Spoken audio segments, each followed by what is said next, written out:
The primary goal of a blue shell Mario Kart has always been the same: target first place. However, it's had two different methods of doing this. Either it flies over races with its wings, or it travels on the ground without wings, potentially hitting racers on the way. In this Mario Kart discussion, I'm going to be talking about the reasons why Nintendo removed the wings from the iconic blue shell. Now I should note that the blue shell did debut without wings and traveled on the ground, but admittedly I can't think of many solid reasons why the blue shell was given wings, but I do have better explanations for why the blue shell returned to its ground form. Now before we get started with this discussion, make sure to hit the like button and subscribe with notifications enabled. Now let's begin.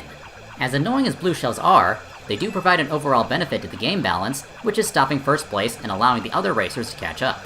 Now a player does have to launch the blue shell at some point, so its usefulness may vary depending on how close they are to first place.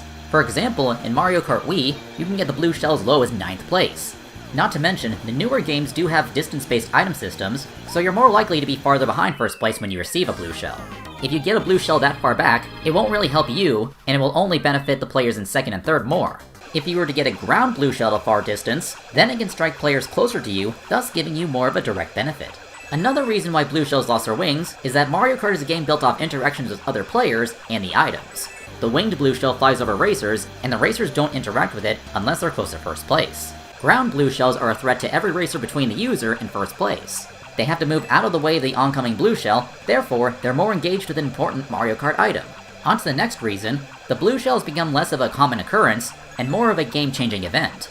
The blue shell frequency has been reduced since Mario Kart Double Dash. In that game, you can get a blue shell at the very first item box, and after the blue shell explodes, the blue shell is obtainable again.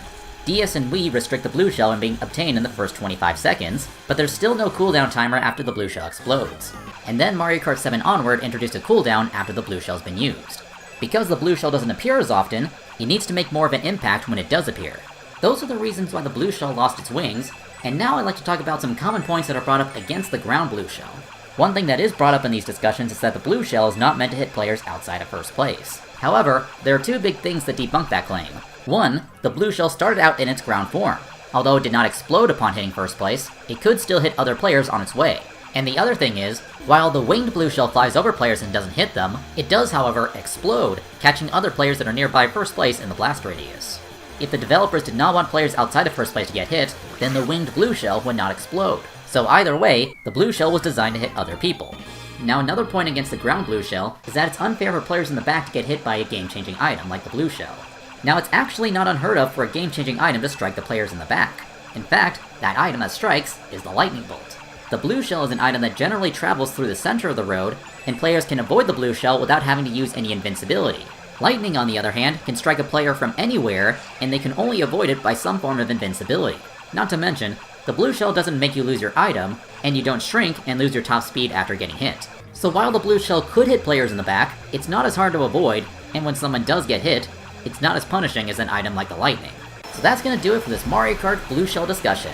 In the comments, let me know which blue shell you prefer from both an aesthetic perspective and a gameplay perspective. I do kinda prefer the winged blue shell from an aesthetic perspective, but in terms of gameplay, I prefer the ground blue shell. Anyway, if you enjoyed this video, be sure to hit the like button and subscribe with notifications enabled. If you want more Mario Kart discussions from me, be sure to check out my Mario Kart discussion playlist on the screen right now. Thank you all so much for watching, and see you all next time.